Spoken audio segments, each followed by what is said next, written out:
here today. May the Lord bless you. Whatever you lay your hands shall continue to prosper. Thank you for showing up. And for people that are watching from the Facebook, Instagram, I want to say thank you. From taking out of your time, it's a thing. I want to say thank you. Once again, for people that support spiritual, morally, and so on, I want to say thank you. So the video will be coming out this week. Probably, I know this week, Monday, it's going to be tomorrow. Again, this is not the first one. Another one is already on the way. So please watch out. Thank you. Love you all.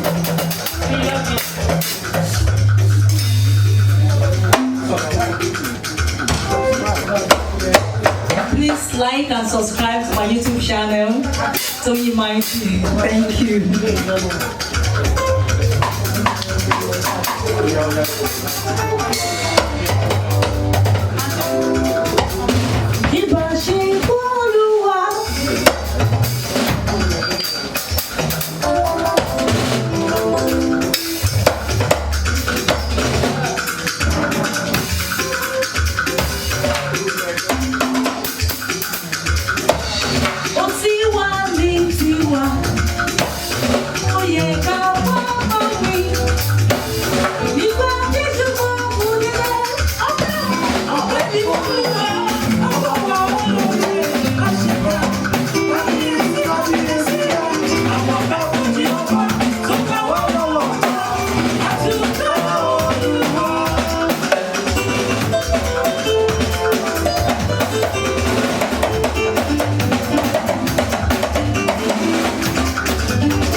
to my soul. What the Lord has done for me, I cannot tell it all. What the Lord has done for me, I cannot tell it all. Jesus is so nice, and my Lord is so good. Jesus is so good, and my Lord is so nice. What the Lord has done for me, I cannot tell it all. What the Lord has done for me, I cannot tell it all. Bàbá o, ẹ ṣeun o, Jésù mi, ẹ ṣeun o, mo dúpẹ́ àná, mo dúpẹ́ òní, mo dúpẹ́ ọ̀la, òwe àjọ gbogbo, èkó bá sí mọ́ nígbà. Tí mo bá sí ìwà láyé mi o, Ẹ ṣeun o, ẹ ṣé o. bàbá o, èkó bá sí mọ́ nígbà bàbá mi. Ẹ ṣeun o, omi kú ọ̀rẹ́.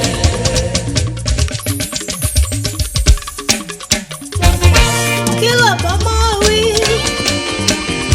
Kí la bá máa sọ?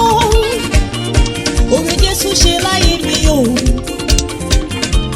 Àkà ìkà tó mi, ó fàyè mi dára ire. Ó dojú tọ̀tá mi, ìwọ kúkú lágbára mi. Ni mo ṣe sáàdì lọ, ìwọ kúkú lágbára mi o. Jésù your majesty. Your Majesty, Your Majesty, Your Majesty. Kí la bá máa wí? Kí la bá máa sọ? Oore Jésù ṣe láyé mi o. Àkà ìkà tó mi, ó fàyè mi dára ire. Ó dojú tọ̀tá mi, ọpẹ́ mi máa rẹ́ o. Bàbá o, oníbú ọrẹ.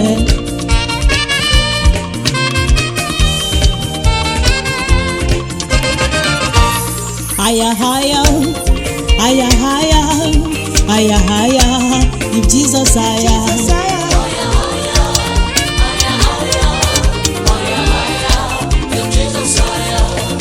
Higher, higher, higher. Lift Jesus higher.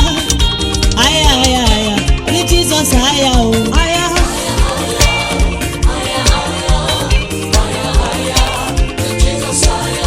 Lift Jesus. Consuming fire. Ancients of days. Higher, oh. Champion of champions. Oh, hope of glory. Bread of life. Lift Jesus, oh. Lift Jesus. Consuming fire. Ancients of days. Higher, oh. Higher, higher. Higher, higher. Higher, higher. Lift Jesus higher, oh.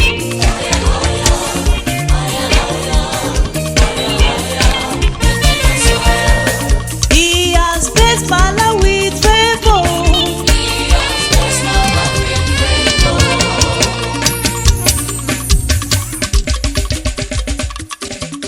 He has blessed my life with favor.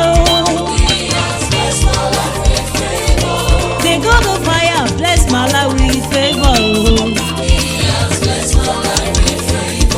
Ọlọ́run Adébóyè